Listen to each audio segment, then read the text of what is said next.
ठीक बा।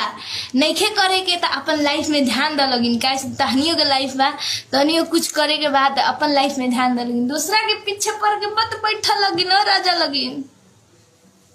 बहुत कुछ करे के बा लाइफ में। हमारा कितना गरियला लोग, कितना गरियला लोग हमरा के कितना कुछ कहला लोग। आखिर में आज समय है नु कहियो ब्रांडे रही का नामे ब्रांड बा। पीठ दिखा देवे न हेंगे तो आदमी चिन जाला सन सोम्या पोखरे लिया। आपकी फैन हूं, सोची नहीं थी कभी पाऊंगी आपसे।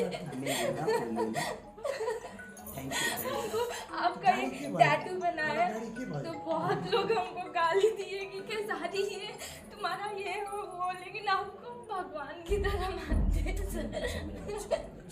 हमको प्रेशर करते कि तुमको ब्लैकमेल आपके लिए जान भी दे सकते।